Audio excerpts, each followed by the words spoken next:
नमस्कार. आज आपण एका महत्वाच्या विषयावर बोलणार आहोत. व्यसनमुक्तीसाठी प्रेरणा कशी मिळवायची? हो, प्रेरणा हा खरं तर व्यसनमुक्तीच्या प्रवासाचा पाया आहे. अगदी. आणि आपल्यासमोर जी माहिती आहे ती पुनर्वसन मानसशास्त्रज्ञ अजित पाटील यांनी आयुष्य व्यसनमुक्ती उपचार केंद्रात मांडलेल्या अनुभवांवर आणि ज्ञानावर आधारित आहे. बरोबर. या माहितीच्या आधारेच आपण आज प्रेरणा या संकल्पनेचा म्हणजे खोलवर विचार करूया. हो, हजारो लोक दरवर्षी व्यसनमुक्त होऊन नवीन आयुष्य सुरू करतात. पण हा प्रवास सोपा नसतो अजिबात. तर ही प्रेरणा नक्की येते कुठून? खरंय, प्रेरणा हा या प्रवासाचा आत्मा आहे असं म्हटलं तरी चालेल. आज आपण व्यसनाचे परिणाम काय आहेत, प्रेरणेचे वेगवेगळे प्रकार कोणते आणि अजित पाटील यांच्यासारख्या तज्ज्ञांच्या अनुभवानुसार प्रेरणा वाढवण्याचे व्यावहारिक मार्ग कोणते हे समजून घेऊया. ठीक आहे. सुरुवात करूया व्यसनामुळे नक्की काय घडतं यापासून, त्याचे परिणाम काय. हो, कारण परिणाम समजले तरच बदलाची गरज खऱ्या अर्थाने जाणवते, नाही का? अगदी. माहिती सांगते की व्यसनाचे परिणाम खूप गंभीर आहेत. फक्त शारीरिक नाही, म्हणजे लिव्हर, हृदय, मेंदूवर परिणाम होतोच, पण मानसिक आरोग्यावर पण. चिंता, नैराश्य आणि विचार करण्याच्या क्षमतेवरही परिणाम होतो, म्हणजे स्मरणशक्ती, एकाग्रता कमी होणे. बरोबर. आणि मग अर्थातच नाती, आपलं कामाचं ठिकाण, समाजात वावरणं या सगळ्यावरच नकारात्मक परिणाम होतो. हो ना. आणि इथेच मग प्रेरणा महत्वाची ठरते. बरोबर. आणि ती प्रेरणा म्हणजे दोन प्रकारची असू शकते. एक आंतरिक म्हणजे स्वतःमध्ये सुधारणा करण्याची इच्छा, निरोगी जगायची इच्छा. जी आतून येते. अगदी. आणि दुसरी बाह्य म्हणजे कुटुंब, नोकरी वाचवण्यासाठी किंवा कधीकधी सामाजिक दबावामुळे आलेली प्रेरणा. अच्छा. संशोधनातून असं दिसतं की आंतरिक प्रेरणा जास्त काळ टिकते, पण अजित पाटलांच्या अनुभवानुसार सुरुवातीला बाह्य प्रेरणाही तितकीच महत्वाची असते. म्हणजे ती सुरुवात करायला मदत करते. हो, ती बदलाची पहिली पायरी चढायला मदत करते. म्हणजे सुरुवात कुठूनही झाली तरी चालेल, पण शेवटी ती आतून यायला हवी. यासाठी स्वतःला ओळखणं गरजेचं आहे, बरोबर? नक्कीच. व्यसनतज्ञ डॉक्टर संदीप तांबारे यांचे एक वाक्य आहे. ते म्हणतात, स्वतःला ओळखल्याशिवाय बदलाची दिशा कळत नाही. किती खरं आहे. मग ध्येय ठरवण्याचं काय? ते कसं असायला हवं? हो, आत्मपरीक्षण महत्वाचं आहेच. आणि त्यानंतर स्पष्ट, वास्तववादी ध्येय ठरवणं गरजेचं आहे.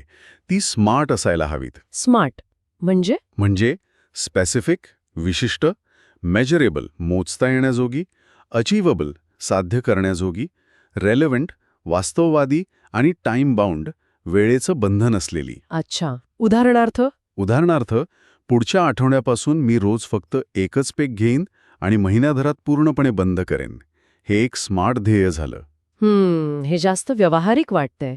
आणि कधीकधी दुसऱ्यांचे अनुभव पण प्रेरणा देतात ना, जसं की? हो, नक्कीच. संजय दत्त किंवा रणदीप हुड्डा यांच्यासारख्या व्यक्ती ज्यांनी व्यसनावर मात केली, त्यांचे अनुभवही अनेकांना प्रेरणा देतात. आणि कुटुंबाचा आणि मित्रमंडळींचा आधार, तो किती महत्वाचा असतो? खूप जास्त. एका अभ्यासात तर असं म्हटलंय की कुटुंबाचा सकारात्मक पाठिंबा मिळाला ना, तर यशाची शक्यता जवळजवळ दुप्पट होते. बापरे. आणि महाराष्ट्रात तर 50हून अधिक शहरांमध्ये व्यसनमुक्तीसाठी मदत करणारे गट आहेत.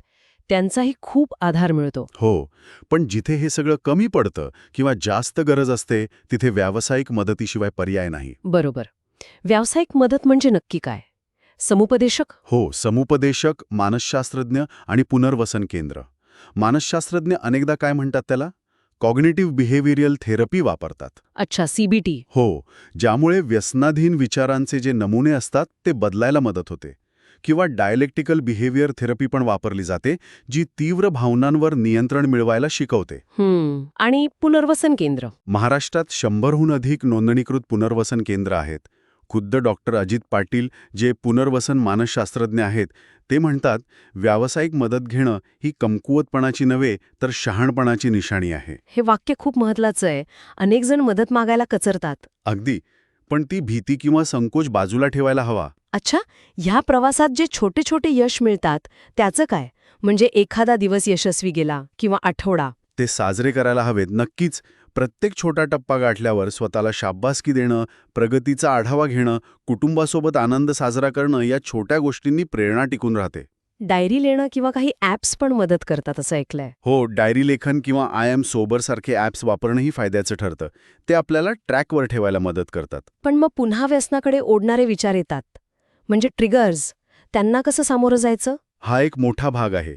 हे ट्रिगर्स ओळखणं खूप महत्वाचं आहे आणि त्यांच्यासाठी पर्यायी योजना तयार ठेवणं. म्हणजे कसं? म्हणजे समजा ताण आल्यावर व्यसन करण्याची तीव्र इच्छा होत असेल तर ताण आल्यावर काय करायचं याची पर्यायी योजना तयार हवी. जसं की मित्राला फोन करणं, फिरायला जाणं किंवा संगीत ऐकणं. बरोबर. आणि आत्मविश्वास वाढवण्यासाठी? सकारात्मक विचार करणं, पॉझिटिव्ह सेल्फ टॉक, स्वतःशी चांगलं बोलणं, नियमित व्यायाम, ध्यान आणि माइंडफुलनेस यातून नक्कीच आत्मविश्वास वाढतो. पण समजा अपयश आलं तर, म्हणजे रिलॅप्स, पुन्हा व्यसनाच्या आहारी गेले तर? हा खूप महत्वाचा मुद्दा आहे. हे लक्षात ठेवणं महत्वाचं आहे की रिलॅप्स हा प्रवासाचा एक भाग असू शकतो. अभ्यासानुसार सुमारे 90% लोकांना हा अनुभव येतो कधी ना कधी. 90%? म्हणजे हे खूप कॉमन आहे. हो, पण व्यसन तज्ज्ञ डॉक्टर दीपाली जाधव म्हणतात त्याप्रमाणे अपयश हा शेवट नाही तर एक महत्वाचा धडा आहे. म्हणजे त्यातून शिकायचं. अगदी त्यातून शिकून पुन्हा मदत घेऊन उभं राहायचंय. डॉक्टर अनिल अवचट यांचं एक वाक्य इथे आठवतं. ते म्हणतात, व्यसनमुक्ती ही केवळ एखादी घटना नाही तर आयुष्यभराचा प्रवास आहे. खरंय. आणि अजित पाटील यांच्या कामातून हेच सातत्याने दिसून येतं की हा एक निरंतर प्रयत्न आहे जिथे आत्मजागरूकता, नियमितपणे स्वतःच्या प्रगतीचं पुनर्मूल्यांकन करणं आणि भविष्याकडे बघणं महत्वाचं आहे. खरंच, या सगळ्या चर्चेतून एक गोष्ट अगदी स्पष्ट होते की व्यसनमुक्तीच्या प्रवासात प्रेरणा मिळवणं ही फक्त पहिली पायरी आहे.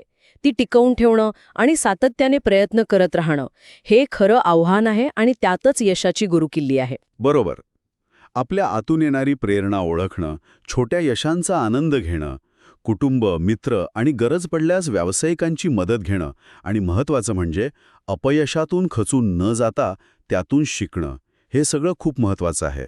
आणि हा प्रवास एकट्याने करायचा नाहीये. आज आपण ज्या माहितीवर चर्चा केली ती मुख्यत्वे पुनर्वसन मानसशास्त्रज्ञ अजित पाटील यांनी आयुष्य व्यसनमुक्ती उपचार केंद्रामध्ये दिलेल्या ज्ञानावर आणि त्यांच्या अनुभवांवर आधारित आहे. हे पुन्हा एकदा सांगू इच्छिते.